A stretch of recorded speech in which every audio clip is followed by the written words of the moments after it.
श्रोताबंधु नमस्कार। अनेक अनेक शुभेच्छा जणी आरंभ करुछु आजिर पल्ली मंच।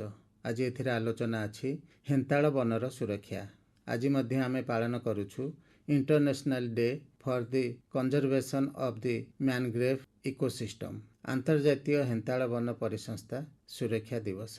विश्वव्यापी प्रतिवर्ष जुलाई मास 26 तारिख रे एई दिन पालन करा जाए।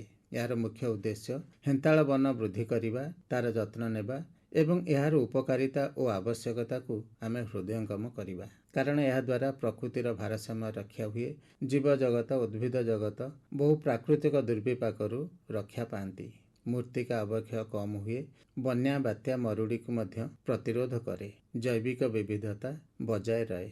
समुद्र कूल लुणा पानी कादुआ जगार प्रायतः यही हेन्ताळ बण प्राकृतिक भाव जन्म नहीं थाए एवं विस्तार होता है। तेणु आम स्वार्थ पाई या काटी नष्ट करने अनुचित। श्रोताबंधु समय कम, एवं आज आलोचना शुणा। विषय अछि हेन्ताळ बनर सुरक्षा। विशेषज्ञ अछंती भुवनेश्वर स्थित वन्यप्राणी मुख्य कार्यालयर वन संरक्षक विकास रंजन दास।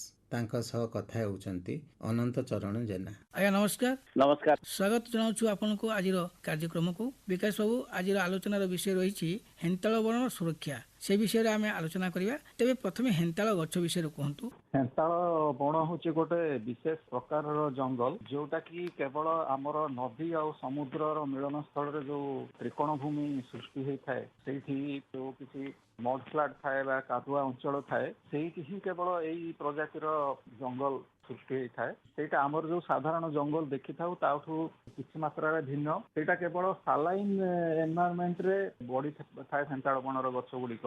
माने तार जो पानी है लुणी पानी, तार जो माटीटा है लुणी माटी जेहेतु समुद्र कूल थाए, से गछ बढ़ी पारे जो अन्य किसी गछ बढ़ी पार नहीं। से अनुसार जेहेतु लुणी परिवेश से बढ़ी था, से अनुसार मान सृष्टि था। से गुड़िक अति घंच भाव में बढ़ी था। तार रूट सिस्टम परस्पर सहित छंदी हो बढ़ी था। बेसी उच्चा नुहे, मीडियम हाइट गछ सब होता। आम ओडिशा रे आमर जोटा जो हेन्ताळ बण बा ट्रू मैंग्रोव कहूँ केवल उपकूलवर्ती कोस्टाल एरिया मानक देखा जाए। आ तार विशेषत्व है से जंगल भितर सब आमर से नई आसिक मिसी थाए। नईर मीठा पानी, मधुर पानी एवं समुद्र लुणी पानी मिसिकी जो गोटे गोटे खारी पानी गोटे होता है, से सब समुद्र जुआर प्रभाव से जंगल भीतर को जीवा आसवा कर। हाई टाइड हेले पानी जंगल भीतर पशिबो, लो टाइड हेले पुणी बाहर जीवो। आ सेइथरे ही से जंगलटा ता निर्भर करे तार ग्रोथटा। से प्राय आमर ट्रू मैंग्रोव जोड़ा कहते आमर 60-70 प्रजातिर गछ, सहित अन्य आसोसिएट मिसिकी प्राय 90-92 प्रजातिर गछ से अंचल देखा जाए। आपन तो कहले तार हाइट कम, उच्चता कम, मोटा केते हो? बेसी मोटा नुहे, मैक्सिमम गोलेटा हम 4 फुट 5 फुट पर्यंत, ताठू बेसी बड़ हो था। अधिकांश गछ कम प्राय 2 फुट 3 फुट गोले मध्य अधिकांश गछ थाए। सब तार हूँ केवल माटीटा सब लुणी थाए, से ऑक्सीजन परिमाण बहुत कम थाए, संतसंत्या रहे। ता भीतर जो रूट गुड़ाक ता भीतर से ऑक्सीजन इत्यादि पाई पारती। तेणु रूट गुड़ा माटी ऊपर को फुटिकी मुंड टेकी टेकी सब रही था। न्यूमाटोफोर कहते से ऊपर को आसिकी माने वायुमंडल अम्लजान इत्यादि ग्रहण कर। द्वितीयता विशेषतः है जे किसी जेहेतु लुणी थाए, तेणु आमर अन्य गछ कौन हुए, गछरू पाचिला पर मंजीटा खसिकी माने छाए छाए से पुणी जर्मिनेसन होगी गजा बाहर की पुणी बढ़ी थाए। किंतु यहाँ जेहेतु लुणी माटी थाए से गजा हबार संभावना कम थाए। से गछरे फल फली समय ही से गजा बाहरी जाए। तो आम जो हाइपोकोटाइल बोली कहूँ, जेहेतु लुणी अंचल से प्रकार तार आडाप्टेसन करें। आ हाइपोकोटा आम जो प्लांटेसन इत्यादि करूँ सीधा सड़क भाव से गचरू से हाइपोकोटाइल को तोली, कारण माटी पड़ा मैंने से माटी से जर्मिनेसन हम ना, गजा बाहर हुए। तेणु गचर ही तार गजा बाहरी थाए। तापर से माटी पड़ी जेहेतु गजा बाहर की रूट सिस्टम डेभलप कर जाए, माटी पड़ा मैंने से सृष्टि हुए। से गछटा को माने प्रकृति तैयारी करसी, से अंचल सहित खाप खुआई केमती तार बढ़िव सृष्टि हम से आमर राज्यर प्राय एंटायर कोस्ट आपंकर पुरी ठू धरिकी बालेश्वर पर्यंत कोस्ट रे जो नई मुहाण मानक ଏଇ କେବଳ ହେନ୍ତାଳ ବଣ ଦେଖାଯାଏ, ଆଉ କୋଉଠି ଦେଖାଯାଏ ନାହିଁ। ଆଉ ସର୍ବାଧିକ ଦେଖାଯାଏ ଆପଣଙ୍କର କେନ୍ଦ୍ରାପଡା ଜିଲ୍ଲାରେ, ପ୍ରାୟ 200 ବର୍ଗ କିଲୋମିଟର ଅଧିକା ମାନେ ମ୍ୟାଙ୍ଗ୍ରୋଭ୍ସ ଅଛି କେନ୍ଦ୍ରାପଡା ଜିଲ୍ଲାରେ। ଆମ କହିବାକୁ ଗଲେ ରାଜ୍ୟର ପ୍ରାୟ 5 ଭାଗରୁ 4 ଭାଗ କେବଳ କେନ୍ଦ୍ରାପଡା ଜିଲ୍ଲାରେ ଅଛି। ଆଉ ଯୋଉଟା କି ଆପଣଙ୍କର ଶୁଣିଥିବେ ଭିତରକନିକା ଯୋଉ ବିଶ୍ୱ ପ୍ରସିଦ୍ଧ ଜାତୀୟ ଉଦ୍ୟାନ, ସେଇଟା କେବଳ ସେଇ ମ୍ୟାଙ୍ଗ୍ରୋଭ୍ ଜଙ୍ଗଲ ବା ହେନ୍ତାଳ ବଣ। ଏହାର କ'ଣ ଉପକାର ଆସେ? ହେନ୍ତାଳ ବଣ ସବୁଠୁ ବଡ ଉପକାର ହେଲା, ଆପଣ ଜାଣିଛନ୍ତି ଆମର ଯୋଉ ଉପକୂଳବର୍ତ୍ତୀ ଅଞ୍ଚଳ ସବୁବେଳେ ବାତ୍ୟାର ଭୟ ଲାଗି ରହିଥାଏ। ଆଉ ହେନ୍ତାଳ ଜଙ୍ଗଲ ଯେହେତୁ ବେଶୀ ହାଇଟ୍ ନଥାଏ, ବହୁତ ଘଞ୍ଚ ଭାବରେ ବଢିଥାଏ, ତା ରୁଟ୍ ସିଷ୍ଟମ ପରସ୍ପର ସହିତ ଛନ୍ଦାଛନ୍ଦି ହେଇ ଜାବୁଡି ଧରିକି ମାଟିରେ ରହିଥାନ୍ତି। ଆଉ ସେମାନେ ସେଇ ଯୋଉ ୱିଣ୍ଡ ଫୋର୍ସ ଯୋଉଟା ଆପଣଙ୍କର ବାତ୍ୟା ଯୋଉ ହେଲେ ଯୋଉ ଆସେ, ତାର ଯୋଉ ପବନଟାର ତାର ଗତିକୁ ପ୍ରତିରୋଧ କରିବାର କ୍ଷମତା ବହୁତ ଅଧିକ।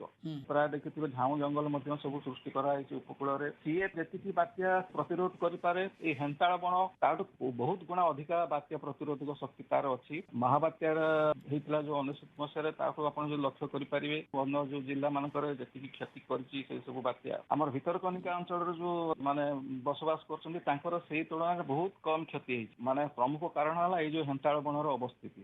ହେନ୍ତାଳ ବଣର ବିଶେଷ କିଛି କ୍ଷତି କରେନି ବାତ୍ୟା, ପବନର ଯେତେ ବେଗ ଅଧିକା ଥିଲେ ମଧ୍ୟ ହେନ୍ତାଳ ବଣ ତାକୁ ରୋକିବାରେ ବହୁ ପରିମାଣରେ ସାହାଯ୍ୟ କରିଥାଏ। ସେଇଟା ହଉଛି ସବୁଠୁ ପ୍ରମୁଖ ଗୋଟେ ପ୍ରାଚୀର ହିସାବରେ ସେ ଥାଏ ସେ ବାତ୍ୟା ଆଉ ଜନବସତି ମଝିରେ। ଦ୍ୱିତୀୟ କଥା ହେଲା, ଏଇ ଯୋଉ ହେନ୍ତାଳ ଜଙ୍ଗଲ ଗୁଡିକ ଭିତରେ ଯୋଉ ସବୁବେଳେ ଯେହେତୁ ଆମର ପାଣି ଯିବା ଆସିବା କରିଥାଏ, ସେଇଠି ବିଭିନ୍ନ ପ୍ରଜାତିର ମାଛ, କଙ୍କଡା, ଚିଙ୍ଗୁଡି ସେମାନଙ୍କର ଏନ୍ତୁଳିଶାଳ ବୋଲି ଆମେ କହିପାରିବା। ତାପରେ ଭିତରକନିକା ଯୋଉ ଆମର ହେନ୍ତାଳ ବଣକୁ ନିର୍ଭର କରିକି ଅନେକ ଜୀବଜନ୍ତୁ, ପଶୁପକ୍ଷୀ, ଲୁଣିଆ କୁମ୍ଭୀର ଭିତରକନିକା ଅଞ୍ଚଳ ଏବଂ ସେ ପାଖାପାଖି ନଈନାଳ ମାନଙ୍କର ଦେଖାଯାନ୍ତି, ସେମାନେ ମଧ୍ୟ ବସବାସ କରିଥାନ୍ତି। ବିଭିନ୍ନ ପ୍ରକାର ପକ୍ଷୀ ମଧ୍ୟ ରହିଥାନ୍ତି ସେଇଠି। ସେଠି ଆମର ପର୍ଯ୍ୟଟନ ମଧ୍ୟର ତାର ମଧ୍ୟ ପ୍ରଚୁର ସୁଯୋଗ ରହିଛି। ଆଉ ସେଇ ପର୍ଯ୍ୟଟନକୁ ମାନେ ନିର୍ଭର କରି ମଧ୍ୟ ସେଇ ସ୍ଥାନୀୟ ଅଞ୍ଚଳ ଲୋକମାନେ ତାଙ୍କର ଜୀବିକା ନିର୍ବାହ କରିଥାନ୍ତି। ଯୋଉ ଆସନ୍ତି ବିଭିନ୍ନ ପ୍ରକାର ପର୍ଯ୍ୟଟକ ମାନେ ତାଙ୍କର ଯୋଉ ଡଙ୍ଗାରେ ବୁଲେଇକି ଦେଖେଇବା, ଜଙ୍ଗଲର ନୈସର୍ଗିକ ଶୋଭା ଦେଖେଇବା, ବିଭିନ୍ନ ପଶୁ ପକ୍ଷୀ ମାନଙ୍କୁ ଦେଖେଇବା, ଏମିତି କରି ଲୋକମାନଙ୍କର ସେଇ ଅଞ୍ଚଳରେ ତାଙ୍କର ଜୀବନ ଜୀବିକା ନିର୍ବାହ କରି। ମାଙ୍କଡ ରୁହନ୍ତି କି ସେ ତା ଉପରେ? ଏଇ ମାଙ୍କଡ ବି ରହିଥାନ୍ତି। ଆମର ଯୋଉ ନର୍ମାଲ ଏଠି ଆମର ଲୋକାଲ ଯୋଉ ଦେଖାଯାଏ ହନୁ ମାଙ୍କଡ, ପାତି ମାଙ୍କଡ, ସେମାନେ ମଧ୍ୟ ଆମର ହେନ୍ତାଳ ବଣ ମାନଙ୍କରେ କିଛି ପରିମାଣରେ ମଧ୍ୟ ରହିଛି। ଏଇ ହେନ୍ତାଳ ବଣ ଜୁଆର ପ୍ରତିରୋଧ କରେ କି ସମୁଦ୍ରର ଜୁଆରକୁ? ହଁ, ଯେହେତୁ ସେମାନେ ଘଞ୍ଚ ଭାବରେ ବଢିଥାନ୍ତି, ତା ରୁଟ୍ ସିଷ୍ଟମ ଟା ବହୁତ ମାନେ ଛନ୍ଦାଛନ୍ଦି ହେଇଥାନ୍ତି, ଜୁଆର ଫୋର୍ସ ଟାକୁ ମଧ୍ୟ ବହୁତ ପରିମାଣରେ ପ୍ରତିରୋଧ କରିପାରନ୍ତି। ଯଦିଓ ସିଧାସଳଖ ଭାବରେ ଜୁଆର ଆସେ ନାହିଁ, କିନ୍ତୁ ଯୋଉ ନଈ ମାନଙ୍କର ମୁହାଣ ମଧ୍ୟ ଦେଇ ଯୋଉ ଜୁଆର ପାଣି ପ୍ରବେଶ କରିଥାଏ, ତାକୁ ମଧ୍ୟ ତାର ଫୋର୍ସ ଟାକୁ ସେମାନେ ପ୍ରତିରୋଧ କରିଥାନ୍ତି। ତେଣୁ ଯେତିକି ହେନ୍ତାଳ ବଣ ଆମର ଅଛି, ତାର ସୁରକ୍ଷା ଦେବା ସହିତ ଅଧିକରୁ ଅଧିକ ହେନ୍ତାଳ ବଣ ସୃଷ୍ଟି କରିବା ମାନେ ଆମର ହଉଛି ବର୍ତ୍ତମାନ ସବୁଠୁ ପ୍ରମୁଖ କାର୍ଯ୍ୟକ୍ରମ ଗୋଟେ ରହିବା ଦରକାର। କାରଣ ହେନ୍ତାଳ ବଣ ଆମର ଜନଜୀବନ ସୁରକ୍ଷା କରିବା ସହିତ ତାଙ୍କର ଜୀବିକା ନିର୍ବାହ ମଧ୍ୟ ସାହାଯ୍ୟ କରିଥାଏ। ତେଣୁ ଯୋଉ ଗୁଡିକ ଆମର ଜବରଦଖଲ ହେଇକି ହେନ୍ତାଳ ବଣକୁ ଚାଷ କରୁଛନ୍ତି, ସେଗୁଡା ଜବରଦଖଲକାରୀଙ୍କୁ ମୁକ୍ତ କରାଯାଇ ସେଠି ନୂତନ ଜଙ୍ଗଲ ସୃଷ୍ଟି ହେବା ଦରକାର, ଯୋଉଟା ମଧ୍ୟ ଜଙ୍ଗଲ ବିଭାଗ ତରଫରୁ କରାଯାଇଛି। ଯୋଉ ଗୁଡିକ ଜଙ୍ଗଲ ଅଛି, ତାକୁ ଯେମିତି ଆଉ ଆଗକୁ ତାର କ୍ଷତି ନ ହବ, ନଷ୍ଟ ନ ହବ, ସେଗୁଡା ସୁରକ୍ଷିତ ଭାବରେ ରହିବେ, ସେଥିପ୍ରତି ମଧ୍ୟ ସ୍ଥାନୀୟ ଲୋକମାନଙ୍କର ସହଯୋଗରେ ତାର ସୁରକ୍ଷା ଦିଆଯିବା ନିହାତି ଦରକାର। ସେଇ ଜଙ୍ଗଲ ପାଖାପାଖି ଅଞ୍ଚଳ ମାନଙ୍କରେ ବନ ସୁରକ୍ଷା ସମିତି ମଧ୍ୟ ସବୁ ଗଠନ କରାଯାଇଛି। ଯୋଉ ଗୁଡିକ ଭିତରକନିକା ଅଭୟାରଣ୍ୟ ଜାତୀୟ ଉଦ୍ୟାନ ଅଛି ହେନ୍ତାଳ ବଣ ପାଖାପାଖି, ସେଇଠି ଇକୋ ଡେଭଲପମେଣ୍ଟ କମିଟି ମଧ୍ୟ ଗଠନ କରାଯାଇଛି ଏବଂ ସେମାନଙ୍କ ସହଯୋଗରେ ବନ ବିଭାଗ ତରଫରୁ ଏଇ ଜଙ୍ଗଲ ମାନଙ୍କର ସୁରକ୍ଷା ଦିଆଯାଉଛି। ତେବେ ୟାକୁ ଜଗିବା ପାଇଁ ଆପଣଙ୍କର ବନ ସୁରକ୍ଷା କର୍ମୀ ମଧ୍ୟ ରହୁଛନ୍ତି, ଆଉ ତା ଛଡ଼ା କରିଛନ୍ତି ବନ ସୁରକ୍ଷା ସମିତି ଲୋକମାନଙ୍କୁ ନେଇକି ସେମାନେ ମଧ୍ୟ ଜଗୁଛନ୍ତି। ହଁ, ଆମର ସୁରକ୍ଷା କର୍ମଚାରୀ ମାନଙ୍କ ସହିତ ସ୍ଥାନୀୟ ଲୋକମାନେ ମଧ୍ୟ ସେମାନେ ସ୍ୱତଃସ୍ଫୂର୍ତ୍ତ ଭାବରେ ଜଗୁଛନ୍ତି। ତା ସହିତ ଯୋଉ ଜଙ୍ଗଲ ଗୁଡିକ ଆମର ଆଗରୁ ମାନେ ଜବରଦଖଲ ହେଇଯାଇଛି, ମାଛ ଚାଷ, ଚିଙ୍ଗୁଡି ଚାଷ କରୁଛନ୍ତି, ତାକୁ ମଧ୍ୟ ଆମେ ପ୍ରତିବର୍ଷ କିଛି କିଛି ଜବରଦଖଲ ମୁକ୍ତ କରୁଛୁ। ଆଉ ସେଇଠି ଆମେ ଏଇ ଯୋଉ ହେନ୍ତାଳ ବଣ ମଧ୍ୟ ସୃଷ୍ଟି କରୁଛୁ। ଯେ ଜଙ୍ଗଲ ବଞ୍ଚିଲେ ଆମେ ବଞ୍ଚିବା, କାହିଁକିନା ବୃକ୍ଷଲତା ଯୋଉ ଅମ୍ଳଜାନ ଗ୍ୟାସ୍ ଛାଡୁଛନ୍ତି, ତାକୁ ଆମର ପ୍ରାଣୀ ଜଗତ ଗ୍ରହଣ କରୁଛି। ଆମେ କହୁଛୁ ଯେ ଗଛ ବାୟୁମଣ୍ଡଳରେ ଥିବା ଅଙ୍ଗାରକାମ୍ଳକୁ ଶୋଷି ନିଏ ଏବଂ ଅମ୍ଳଜାନକୁ ବାୟୁମଣ୍ଡଳକୁ ଛାଡେ, ଯୋଉଟାକୁ ଆମେ ନିଃଶ୍ୱାସରେ ନେଉ। ଏଇ ଯୋଉ ଅଙ୍ଗାରକାମ୍ଳ ବାଷ୍ପକୁ ବାୟୁମଣ୍ଡଳରୁ ଶୋଷି ନେବାର କ୍ଷମତା ଆପଣଙ୍କ ସାଧାରଣ ଜଙ୍ଗଲରେ ଯେତିକି ଅଛି, ଏ ହେନ୍ତାଳ ବଣର ତାଠୁ 4 ଗୁଣା ଅଧିକା କ୍ଷମତା ରହୁଛି ଆଚ୍ଛା। ଏଇ ବାୟୁମଣ୍ଡଳରୁ ଅଙ୍ଗାରକାମ୍ଳ ଶୋଷି ନେବାର। ବିଭିନ୍ନ ରିସର୍ଚ୍ଚ କରିକି ଏଇଟା ଦେଖାଯାଇଛି। ତେଣୁ ସେଇ ଦୃଷ୍ଟିରୁ ମଧ୍ୟ ଏଇଟା ଗୁରୁତ୍ୱପୂର୍ଣ୍ଣ, କାରଣ ଆପଣ ଜାଣିଥିବେ ଆମର କୋଷ୍ଟାଲ ଏରିଆରେ ବିଭିନ୍ନ ଇଣ୍ଡଷ୍ଟ୍ରି, ଆମର କେମିକାଲ ଇଣ୍ଡଷ୍ଟ୍ରି, ପଲ୍ୟୁଟିଂ ଇଣ୍ଡଷ୍ଟ୍ରି ମଧ୍ୟ ସବୁ ଆସ୍ତେ ଆସ୍ତେ ଗଢି ଉଠୁଛି। ସେଇଠୁ ମାନେ ହାନିକାରକ ବାଷ୍ପ ମଧ୍ୟ ବାୟୁମଣ୍ଡଳକୁ ଆସିବାର ସମ୍ଭାବନା ରହିଛି। ତା ସହିତ ବିଭିନ୍ନ କାରଣରୁ ଆପଣଙ୍କର ବାୟୁମଣ୍ଡଳକୁ ଯୋଉ ଅଙ୍ଗାରକାମ୍ଳ ଆସିଛି, ତେଣୁ ହେନ୍ତାଳ ବଣ ଯୋଉ ଅଞ୍ଚଳରେ ଅଛି ଅଙ୍ଗାରକାମ୍ଳ ଶୋଷି ନେବାର କ୍ଷମତା ତାଙ୍କର ଅନ୍ୟାନ୍ୟ ସାଧାରଣ ଜଙ୍ଗଲଠୁ ବହୁ ଗୁଣା ଅଧିକ। କାହିଁକି ନା ବର୍ତ୍ତମାନ ଜନସଂଖ୍ୟା ଯୋଉ ପରିମାଣରେ ବଢୁଛି, ତ ସେଇ ପରିମାଣରେ ଯଦି ଗଛ ସୃଷ୍ଟି ନ ହବ ତାହେଲେ ଆମର ଜଳବାୟୁର ସମତା ରହିବନି। ଆଜ୍ଞା। ଲୋକମାନେ ନିଶ୍ଚିତ ଭାବରେ ବହୁତ ଅସୁବିଧାରେ ପଡ଼ିବେ। ଆଜି ଯେମିତି ଆମେ ଅମ୍ଳଜାନର ଅଭାବ ଲକ୍ଷ୍ୟ କରୁଛୁ ବା ପାଣିପାଗର ପରିବର୍ତ୍ତନ ହେଇଯାଉଛି, ମାନେ କେତେବେଳେ ଶୀତ ହେଉଛି ତ କେତେବେଳେ ଶୀତ ହଉନି, କେତେବେଳେ ଖରା ହଉଛି ତ କେତେବେଳେ ଖରା ହଉନି, ବହୁତ ଗୁଳୁଗୁଳି ହେଉଛି, ପରିବେଶର ଅସନ୍ତୁଳିତ ଅବସ୍ଥା ହେତୁ, ନୁହେଁ କି? ଆଜ୍ଞା, ନିଶ୍ଚିତ ଭାବରେ ଆମର ଜଳବାୟୁ ପରିବର୍ତ୍ତନ ଯାହା ଆମେ ଅନୁଭବ କରୁଛେ ଏବେ, ଯୋଉଟା ଯୋଉ ସମୟରେ ହବା କଥା ହଉନି, ଶୀତ ଦିନେ ଯୋଉ ଶୀତ କି ବର୍ଷା ଦିନେ ବର୍ଷା ହବା କଥା ସେଇଟା ହଉନି। ତେଣୁ ଏଇ ସବୁ ଆମର ଏଇ ଯୋଉ ଜଙ୍ଗଲ ପରିମାଣ କମି ଯାଉଛି, ଆମର ବିଭିନ୍ନ ପ୍ରଦୂଷଣ ବଢୁଛି, ଲୋକ ସଂଖ୍ୟା ବଢିବା ସହିତ ତାର ସେଗୁଡାକ ହଉଛି କାରଣ। ତେବେ ଯଦି ଆମର ବୃକ୍ଷଲତା ବଢନ୍ତା, ଜଙ୍ଗଲ ବଢନ୍ତା, ତାହେଲେ ଏଇ ଯୋଉ ସବୁ ଅନିୟମିତତା ରହୁଛି ବାୟୁମଣ୍ଡଳର ପରିବେଶର, ସେ ଆଉ ହୁଅନ୍ତାନି। ଆଜ୍ଞା, କୋଷ୍ଟାଲ ଅଞ୍ଚଳରେ ପ୍ରାୟ ବର୍ଷକୁ ବାତ୍ୟା ଗୋଟିଏ ଦିଟା ଆସୁଛି, ଆମେ ସମ୍ମୁଖୀନ ହଉଛି ତାର। ଆଉ ସେଥିପାଇଁ ଯଦି ଆମର ପର୍ଯ୍ୟାପ୍ତ ପରିମାଣରେ ଏଇ ଯୋଉ ହେନ୍ତାଳ ବଣ ଆମେ ସୃଷ୍ଟି କରିଥିବା ଜଙ୍ଗଲ ଥିବ, ତାହେଲେ ଏଇ ଯୋଉ ଉପକୂଳବାସୀ ସେଇ ଆମର ବାତ୍ୟାର ପ୍ରକୋପରୁ ବହୁ ପରିମାଣରେ ରକ୍ଷା ପାଇପାରିବେ। ତେଣୁ ଆମେ ଅଧିକରୁ ଅଧିକ ହେନ୍ତାଳ ବଣ ସୃଷ୍ଟି କରି ଆମ ସୁରକ୍ଷା ପ୍ରାଚୀର ଭାବରେ ସେଇଟା କାମ କରିବ ଭବିଷ୍ୟତରେ। ଏଇ ବିଷୟରେ ସଚେତନ ହବା ନିହାତି ଦରକାର। ସମସ୍ତେ ସଚେତନ ହବା ଦରକାର। ଜଙ୍ଗଲ ବଞ୍ଚିଲେ, ବୃକ୍ଷଲତା ବଞ୍ଚିଲେ ହିଁ ଆମେ ବଞ୍ଚିବା। ତେବେ ଏଇ ମର୍ମରେ ଆପଣ ଆମର ଜନସାଧାରଣଙ୍କୁ ସଚେତନମୂଳକ ବାର୍ତ୍ତା ଗୋଟେ କ'ଣ ଦେବେ? ଆମର ହେନ୍ତାଳ ବଣ ହଉଛି ଉପକୂଳବର୍ତ୍ତୀ ଲୋକମାନଙ୍କର, ଜନସାଧାରଣ ମାନଙ୍କର ଗୋଟେ ସୁରକ୍ଷା ପ୍ରାଚୀର ସଦୃଶ୍ୟ। ବାତ୍ୟା ବନ୍ୟା ପ୍ରକୋପରୁ ସିଏ ଆମକୁ ରକ୍ଷା କରିଥାଏ। ବାୟୁମଣ୍ଡଳର ପ୍ରଦୂଷଣକୁ ବହୁ ପରିମାଣରେ ସେ କମ କରିଥାଏ। ତା ସହିତ ଆମର ସେଇ ଅଞ୍ଚଳର ଲୋକମାନଙ୍କର ତାଙ୍କର ଜୀବନ ଜୀବିକାରେ ମଧ୍ୟ ବହୁ ପରିମାଣରେ ସେ ସାହାଯ୍ୟ କରିଥାଏ। ତେଣୁ ଯେତିକି ଆମର ହେନ୍ତାଳ ବଣ ବର୍ତ୍ତମାନ ଅଛି, ସେଗୁଡିକ ସୁରକ୍ଷିତ ରହିବା ନିହାତି ଦରକାର। ତା ସହିତ ଅଧିକରୁ ଅଧିକ ହେନ୍ତାଳ ବଣ ଆମେ ସୃଷ୍ଟି କରିବା। ଆମେ ସରକାର ତରଫରୁ ହଉ, ଜନସାଧାରଣ ତାଙ୍କ ତରଫରୁ ହଉ, ସରକାର ବିଭାଗ ସହିତ ଜନସାଧାରଣଙ୍କ ମିଳିତ ଭାବରେ ସହଯୋଗରେ ଆମେ ହେନ୍ତାଳ ବଣର ସୁରକ୍ଷା ଦେଇପାରିବା, ସହିତ ଅଧିକରୁ ଅଧିକ ହେନ୍ତାଳ ବଣ ଆମେ ସୃଷ୍ଟି କରିପାରିବା। ଯାହା ହଉ ବିକାଶ ବାବୁ, ଯୋଉ ବିଷୟବସ୍ତୁ ଥିଲା ହେନ୍ତାଳ ବଣର ସୁରକ୍ଷା, ସେ ବିଷୟରେ ଖୁବ ପ୍ରାଞ୍ଜଳ ଭାବରେ ବୁଝାଇ କହିଲେ, ଯାହା ଆମେ ଆଶା କରୁଛୁ ଆମର ଯୋଉ ଶ୍ରୋତା ବନ୍ଧୁ ଭାଇ ଭଉଣୀମାନେ ଶୁଣୁଛନ୍ତି ନିଶ୍ଚିତ ଭାବରେ ଏ ଦିଗରେ ସଚେତନ ହେଇଥିବେ, କିଛି ମଧ୍ୟ ଜାଣିପାରିଥିବେ। ସେଥିପାଇଁ ଆପଣଙ୍କୁ ଆମର ଅନୁଷ୍ଠାନ ତରଫରୁ ଧନ୍ୟବାଦ ଅର୍ପଣ କରୁଛୁ। ନମସ୍କାର ଆଜ୍ଞା। ନମସ୍କାର। ଶୁଣୁଥିଲେ ଆଲୋଚନା ହେନ୍ତାଳ ବନର ସୁରକ୍ଷା। ବିଶେଷଜ୍ଞ ଥିଲେ ବିକାଶ ରଞ୍ଜନ ଦାସ। ତାଙ୍କ ସହ ଟେଲିଫୋନ୍ ମାଧ୍ୟମରେ କଥା ହେଉଥିଲେ ଅନନ୍ତ ଚରଣ ଜେନା। ଶ୍ରୋତାବନ୍ଧୁ, କାର୍ଯ୍ୟକ୍ରମର ଏହି ଭାଗରେ ଶୁଣିବା ଭାରତ ସରକାରଙ୍କ ନୀତି ଆୟୋଗଙ୍କ ଦ୍ୱାରା ଆରମ୍ଭ କରାଯାଇଥିବା ସମ୍ପୂର୍ଣ୍ଣତା ଅଭିଯାନ ବିଷୟରେ।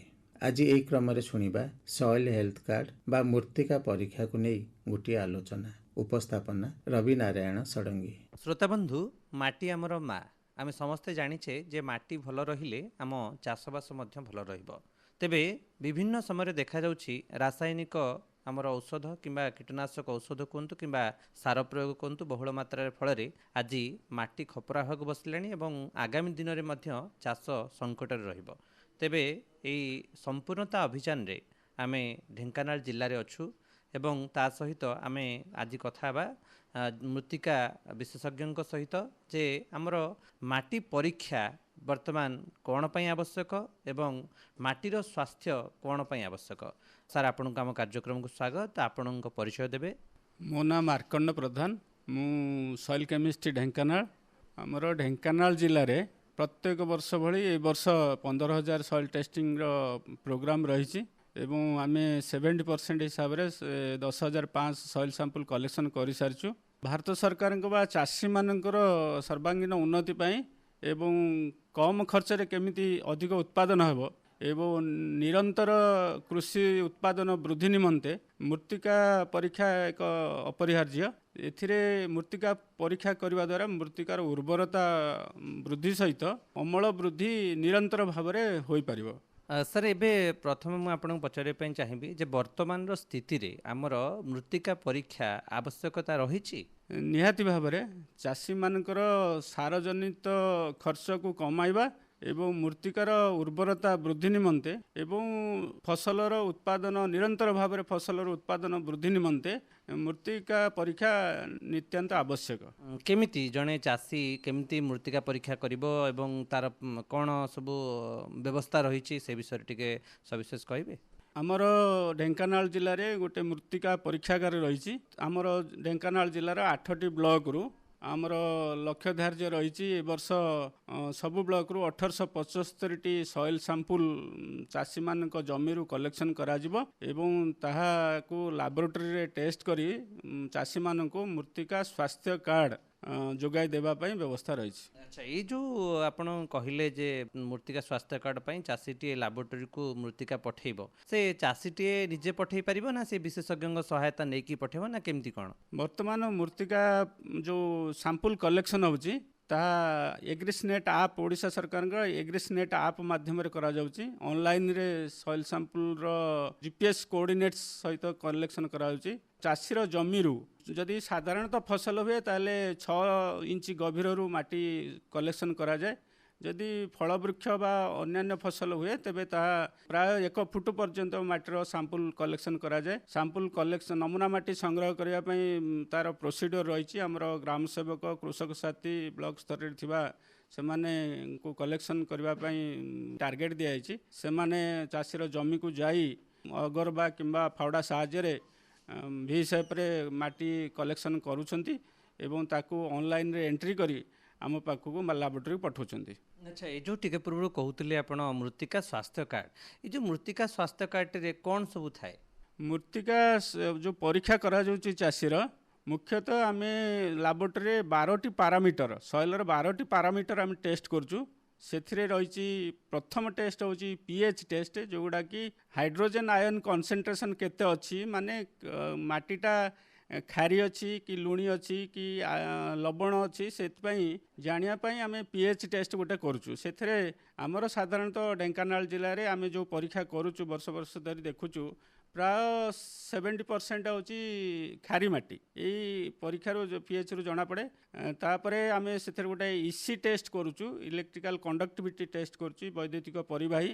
ଏଥିରେ ଯେଉଁ ଗଛର ଖାଦ୍ୟ, ଗଛ 17ଟି ଖାଦ୍ୟ ଖାଉଛି ସେଥିରୁ 14ଟି ଖାଦ୍ୟ ମାଟିରେ ରହିଛି।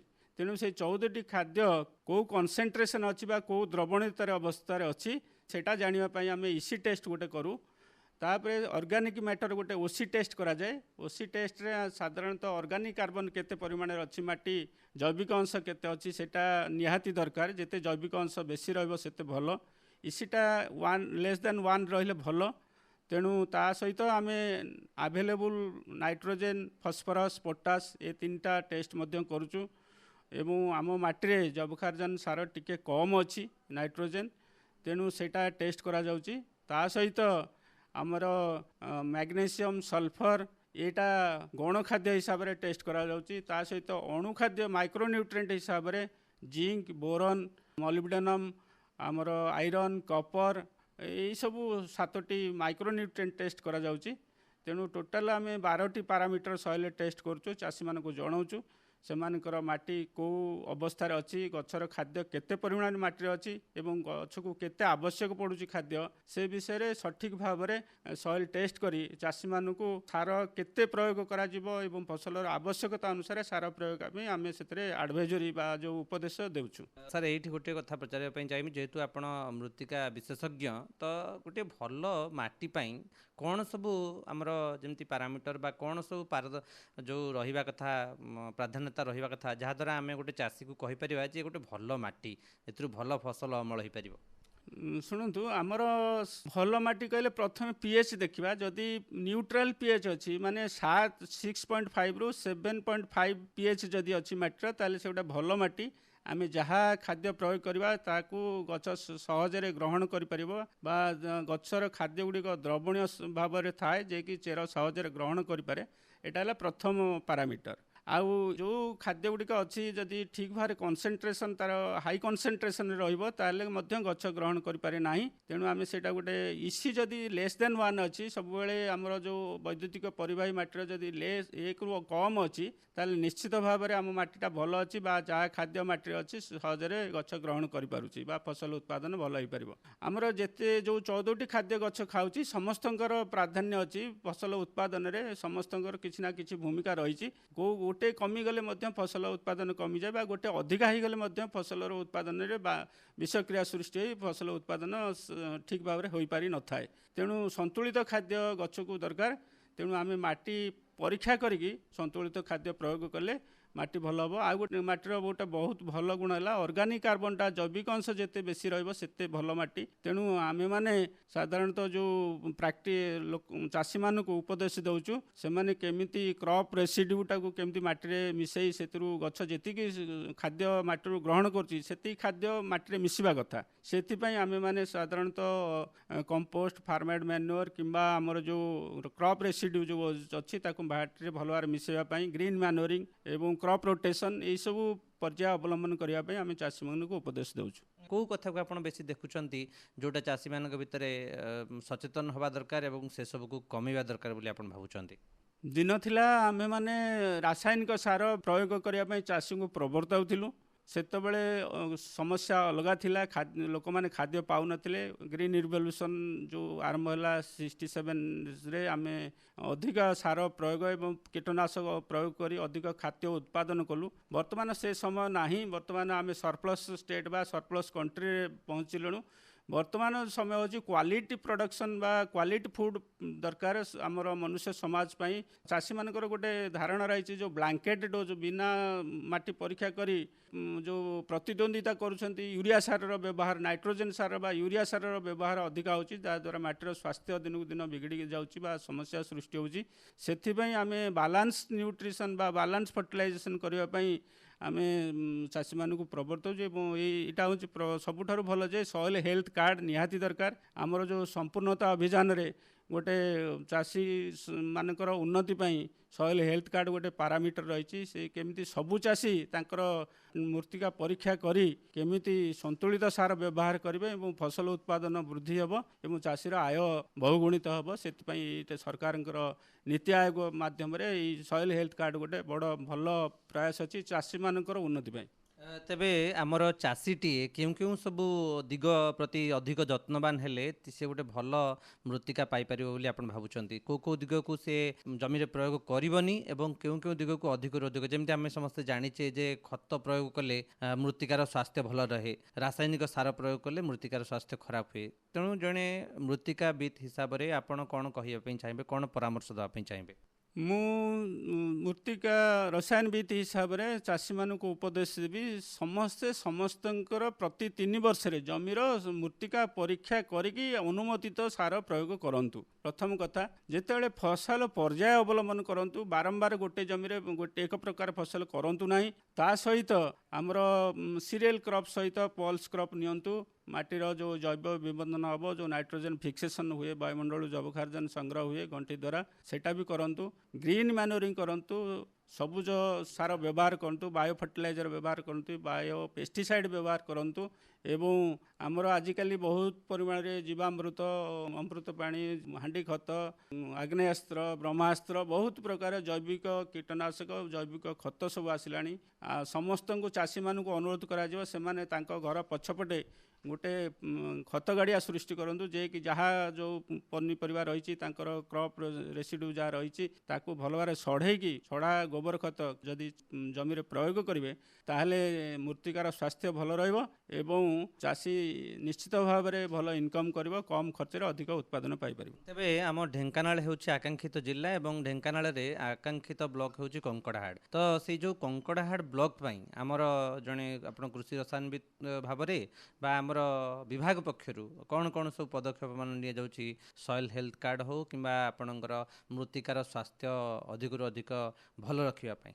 ଆମର କଙ୍କଡ଼ାହାଡ଼ ବ୍ଲକଟା ହେଉଛି ଆସ୍ପିରେସନାଲ୍ ବ୍ଲକ। ସେଇ ବ୍ଲକରେ ଆମେ ଟିକେ ଅଧିକ ପ୍ରୟାସ କରୁଛୁ କେମିତି ସବୁ ଚାଷୀଙ୍କର ମୃତ୍ତିକା ସ୍ୱାସ୍ଥ୍ୟ କାର୍ଡ଼ ବା ମୃତ୍ତିକା ସ୍ୱାସ୍ଥ୍ୟ ପରୀକ୍ଷା ହେଇପାରିବ। ସମସ୍ତଙ୍କ ଚାଷୀଙ୍କ ଜମିରୁ ସଏଲ୍ ସାମ୍ପଲ୍ କେମିତି କଲେକ୍ସନ୍ ହେବ ଏବଂ ଆମେ ଏଇ ବର୍ଷ ପ୍ରାୟ 2000 ମାଟି ତାଙ୍କର ଜମିରୁ ଚାଷୀଙ୍କ ଜମିରୁ କଲେକ୍ସନ୍ କରିବୁ ଏବଂ ତାଙ୍କୁ ଠିକ୍ ସମୟରେ ମୃତ୍ତିକା ସ୍ୱାସ୍ଥ୍ୟ କାର୍ଡ଼ ପ୍ରଦାନ କରିବୁ ଏବଂ ତା ସହିତ କେମିତି ଅର୍ଗାନିକ୍ କଲ୍ଟିଭେସନ୍ ପାଇଁକି ମଧ୍ୟ ଆମେ ତାଙ୍କୁ ପ୍ରବର୍ତ୍ତଉଛୁ ଯେ ଜୈବିକ ଖତ ସାର ବ୍ୟବହାର କରନ୍ତୁ ଏବଂ ଆମର ସଏଲ୍ ଟେଷ୍ଟ କରିକି ଯାହା ସନ୍ତୁଳିତ ଖାଦ୍ୟ ବ୍ୟବହାର କରନ୍ତୁ। ରାସାୟନିକ ସାର ହିସାବରେ ସାଧାରଣ ଚାଷୀମାନଙ୍କ ମଧ୍ୟରେ ପ୍ରତିଦ୍ୱନ୍ଦିତା ହେଉଛି ଯେ ୟୁରିଆ ସାର ପ୍ରୟୋଗ, ଯାହାଦ୍ୱାରା ସଏଲ୍ ପିଏଚ୍ କମି କମି ଯାଉଛି। ତେଣୁ ସଏଲ୍ର ପିଏଚ୍ ଯଦି ଠିକ୍ ରହିବ ତାହେଲେ ଗଛର ଯାହା ମାଟିରେ ଖାଦ୍ୟ ଅଛି ଗଛ ତାକୁ ସହଜରେ ଗ୍ରହଣ କରିପାରିବ ଏବଂ ବର୍ତ୍ତମାନ ସମୟରେ ଆମେ କ୍ୱାଲିଟି ଫୁଡ୍ ପ୍ରଡକ୍ସନ୍ କରିବା ହିସାବରେ ଆମେ କେମିତି ଧାନ ହେଉ କି ଯେକୌଣସି ଫସଲ ହେଉ ବର୍ତ୍ତମାନ ଅର୍ଗାନିକ୍ ବା ଜୈବିକ ପଦ୍ଧତିରେ ଚାଷ କରିବା ପାଇଁ ଆମେ ପ୍ରବର୍ତ୍ତଉଛୁ ଏବଂ ଏ ବର୍ଷ ମଧ୍ୟ ସେ କଙ୍କଡ଼ାହାଡ଼ ବ୍ଲକରେ ଆମେ ଆରୋମେଟିକ୍ ରାଇସ୍ ବା ଯେଉଁ ନନ୍ ଆରୋମେଟିକ୍ ରାଇସ୍ ସେଇଟା ମଧ୍ୟ ଏ ବର୍ଷ ରହିଛି। ତା ସହିତ ଆମର ଗ୍ରୀନ୍ ମାନୁଅରିଂ ଧନିଚା ଛଣି ଏବଂ ସନେମ୍ ସେଇଟା ମଧ୍ୟ ବ୍ୟବହାର କରିବା ପାଇଁ ଆମେ ପ୍ରବର୍ତ୍ତଇଛୁ ଏବଂ ସବୁ ଚାଷୀଙ୍କର ଘର ପଛପଟେ କେମିତି ରୁରାଲ୍ କମ୍ପୋଷ୍ଟ ପିଟ୍ ହେଇପାରିବ ସେଥିପାଇଁ ମଧ୍ୟ ଆମର ବ୍ୟବସ୍ଥା ରହିଛି। ବର୍ତ୍ତମାନ ସମୟରେ ଅର୍ଗାନିକ୍ କେମିତି ବିନା ସାର ବିନା ଔଷଧରେ କେମିତି ଆମେ ଯେଉଁ ଫସଲ ଉତ୍ପାଦନ କରିପାରିବା ଏବଂ ମୃତ୍ତିକାର ସ୍ୱାସ୍ଥ୍ୟ ଠିକ୍ ରଖିପାରିବା, ଯାହାଦ୍ୱାରା ଆମର ଚାଷୀମାନଙ୍କର କମ୍ ଖର୍ଚ୍ଚରେ ଅଧିକ ଉତ୍ପାଦନ ହୋଇପାରିବ। ଆମେ ସେଇଟା ପାଇଁ ଚାଷୀମାନଙ୍କୁ ମୋଟିଭେସନ୍ କରୁଛୁ। ବହୁତ ବହୁତ ଧନ୍ୟବାଦ ସାର୍, ଆପଣ ମୃତ୍ତିକା ସ୍ୱାସ୍ଥ୍ୟ କାର୍ଡ଼ ତଥା ଆମର ମୃତ୍ତିକାର ସ୍ୱାସ୍ଥ୍ୟ ବଜାୟ ରହିବା ପାଇଁ ଏତେ ସୁନ୍ଦର କଥା ଆମ ସହିତ ଆଲୋଚନା କଲେ। ଆମ ଆକାଶବାଣୀ କଟକ କେନ୍ଦ୍ର ତରଫରୁ ଆପଣଙ୍କୁ ବହୁତ ବହୁତ ଧନ୍ୟବାଦ। ଧନ୍ୟବାଦ। ତେବେ ଶ୍ରୋତାବନ୍ଧୁ, କାର୍ଯ୍ୟକ୍ରମ ବିଷୟରେ ମତାମତ ଲେଖି ଚିଠି ଦେବେ। ଆଜି ପାଇଁ ଏତିକି, ରହୁଛୁ, ନମସ୍କାର।